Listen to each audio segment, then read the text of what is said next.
اللهم صل على سيدنا محمد يا رب صل وسلم دائما ابدا على حبيبي.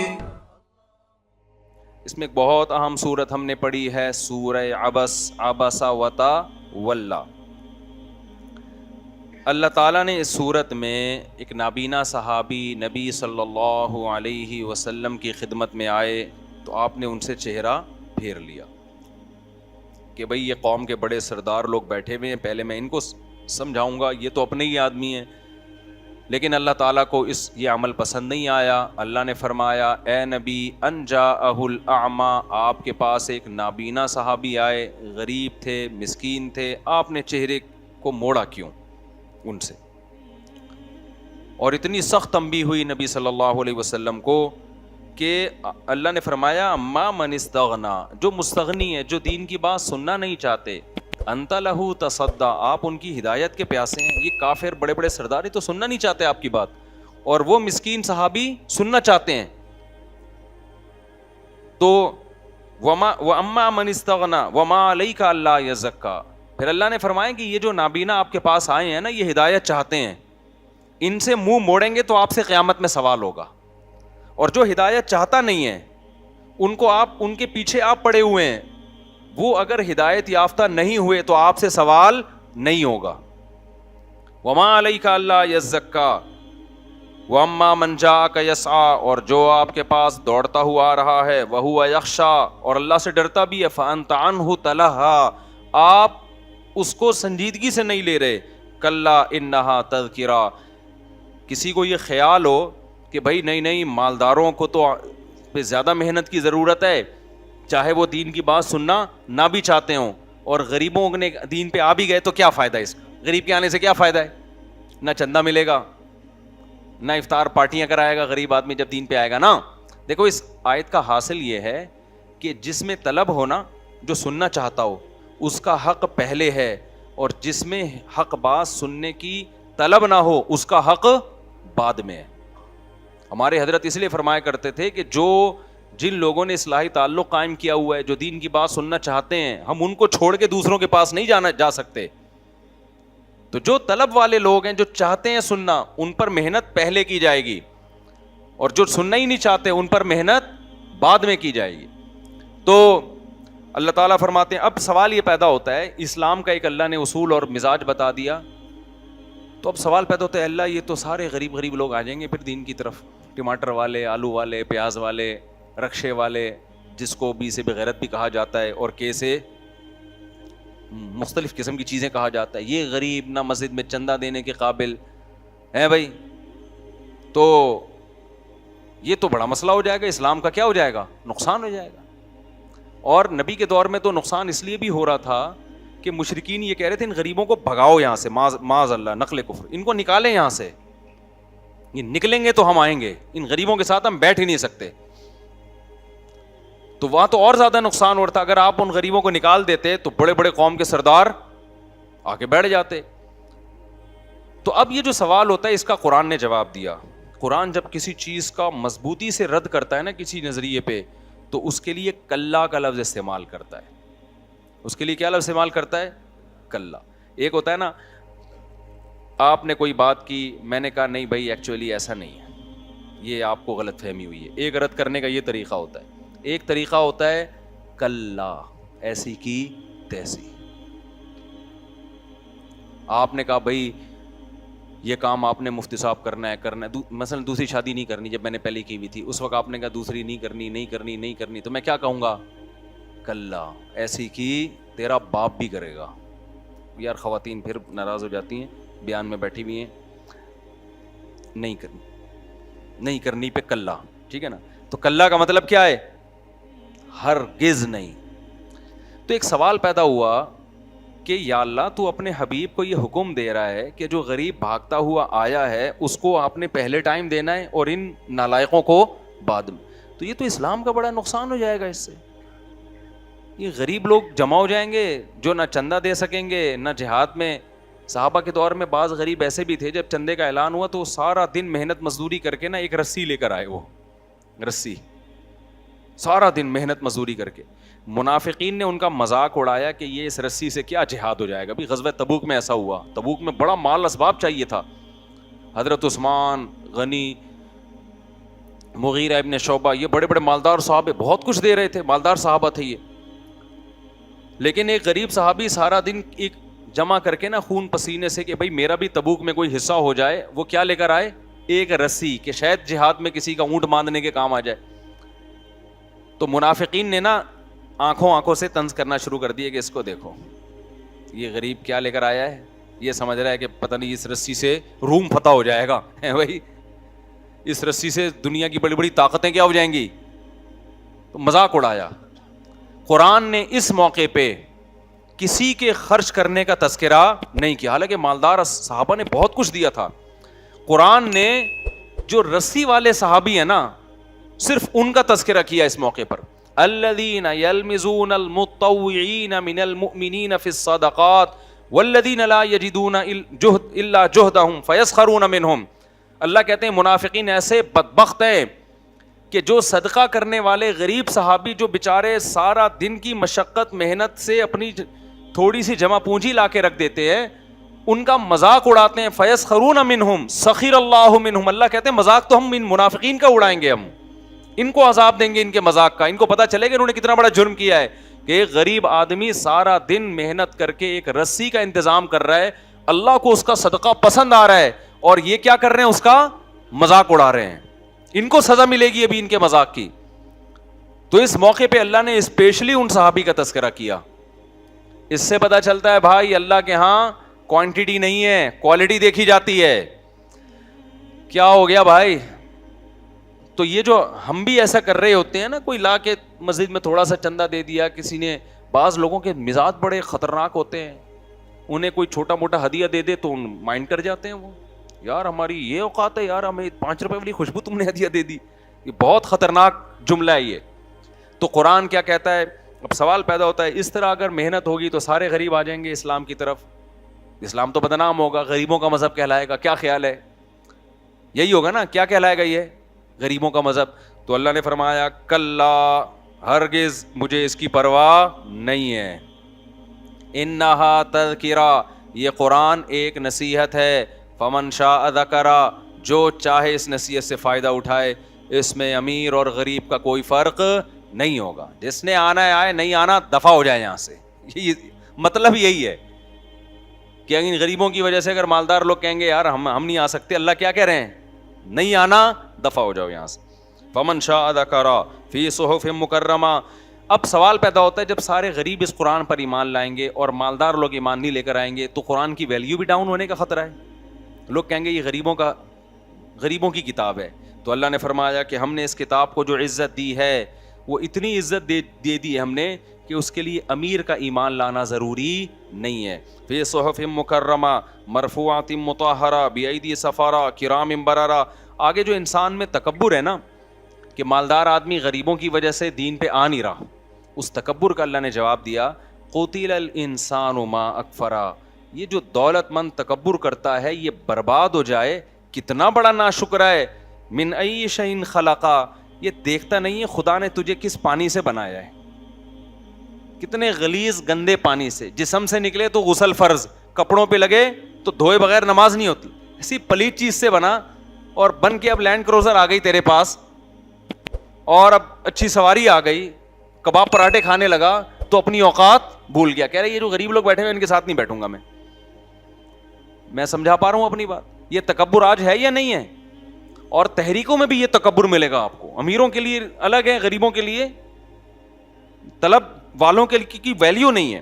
آگے قرآن کہتا ہے من نطفۃ خلقہ فقدر, اس خدا نے تجھے پانی کے قطرے سے بنایا اور پھر ماں کے پیٹ میں رکھا. ثم السبیل یسرا, پھر وہ خدا تجھے دنیا میں لے کر آتا ہے. ثم اماتہ فاقبرا, پھر وہی تجھے موت دیتا ہے اور قبر میں بھی وہی پہنچا دیتا ہے.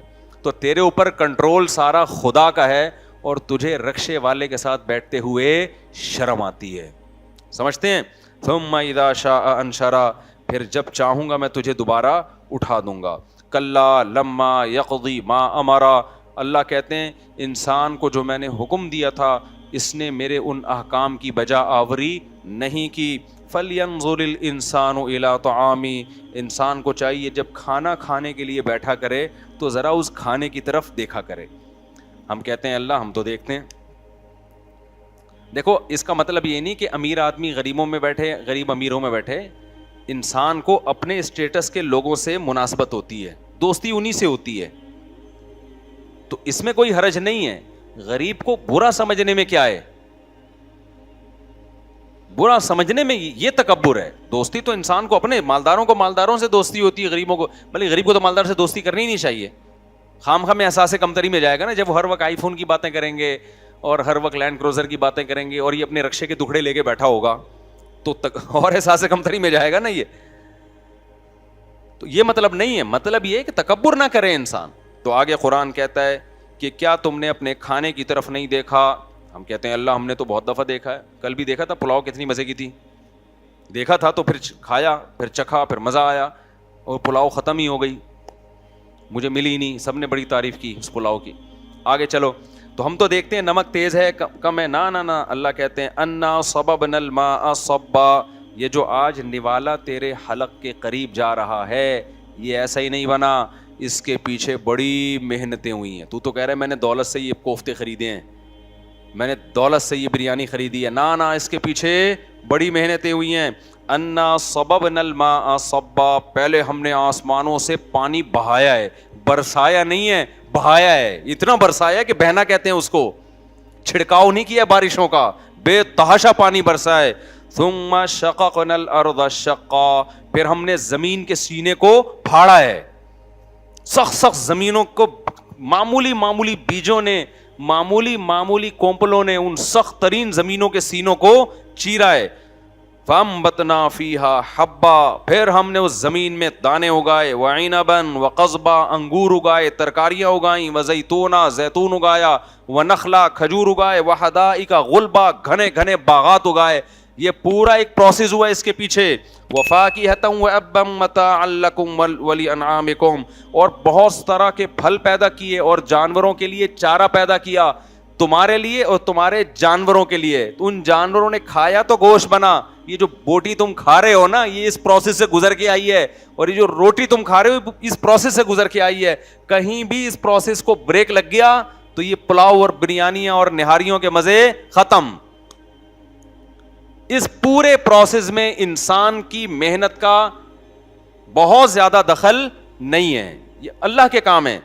آگے اللہ فرماتے ہیں فَإِذَا جَاءَتِ الصَّاخَّةُ, اللہ کہتے ہیں یہ دنیا کا نظام چل رہا ہے, بارشیں برس رہی ہیں, کھا رہے ہو, موج مستیاں کر رہے ہو, لیکن یہ ہمیشہ ایسا نہیں رہے گا. ایک وقت آئے گا اس کائنات کو تباہ کر دوں گا.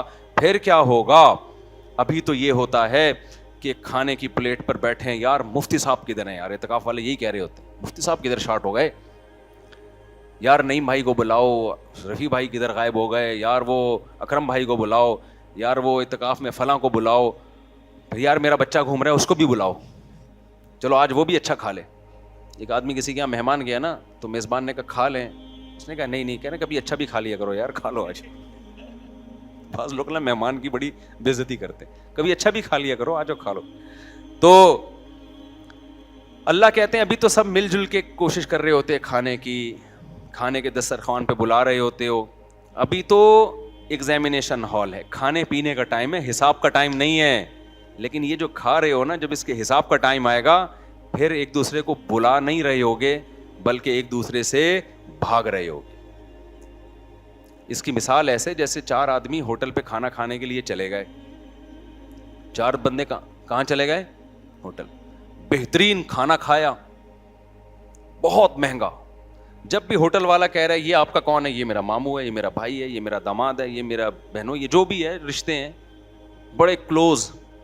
آخر میں جب اس نے بل مانگا, بہت اچھی بات, لیکن جب جیب میں ہاتھ ڈالا تو پیسے 4 میں سے کسی کی جیب پہ بھی نہیں ہے. اس کے بعد ایک ایک کھسکنا شروع ہوگا کہ نہیں ہوگا؟ پھر ہوٹل والے کہے کہ یہ تیرا کیا ہے, بولے یہ بھاڑ میں جائے, مجھے کیا پتا میرا کیا ہے, میں تو اس کو جانتا نہیں ہوں, یہ تو مجھے لے آیا تھا کھانا کھلانے, یہ لے کر آیا تھا مجھے کھانا کھلانے, میرا تو کوئی ارادہ نہیں تھا, یہ لایا, اس سے پوچھو. ہوٹل والا بول رہے تمہارا لگتا کیا ہے؟ بھائی میرا کچھ بھی نہیں لگتا یار, یہ تو ویسے ہی ایک بندہ تھا. کیونکہ اگر کہہ دیا نا بھائی لگتا ہے تو کہہ گا بھائی ہے تو پھر یا تو اس کو پکڑوں گا یا تجھے پکڑوں گا, تو بھی تو بھائی ہے نا اس کا. فوراً نیتیں بدلیں گی کہ نہیں بدلیں گی؟ یہی حال قیامت کے دن ہوگا.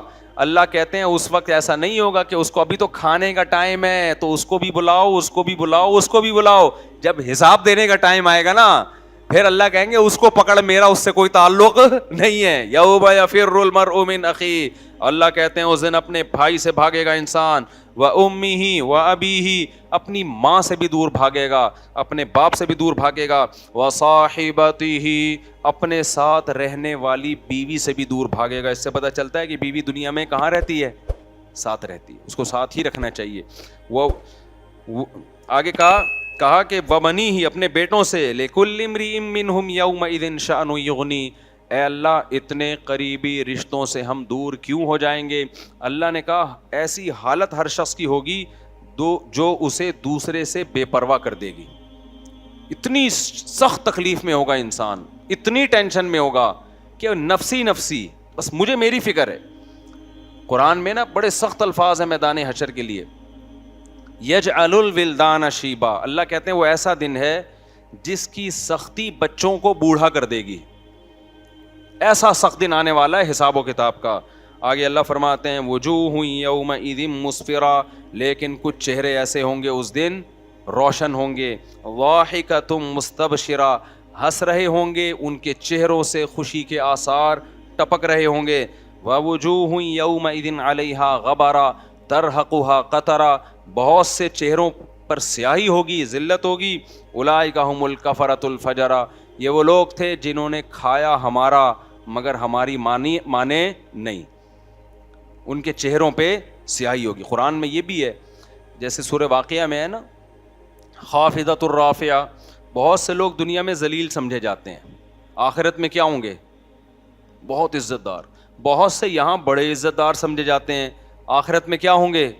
ذلیل ہوں گے. تو میرے بھائی یہاں کی عزت اور یہاں کی ذلت, اس کو زیادہ لفٹ بولو نہیں کرائے. یہ لفٹ کرانے کی چیز نہیں ہے. اور کمال کی بات یہ ہے کہ جو یہاں عزت کے پیچھے بھاگتا ہے ملتی اس کو نہیں ہے عزت.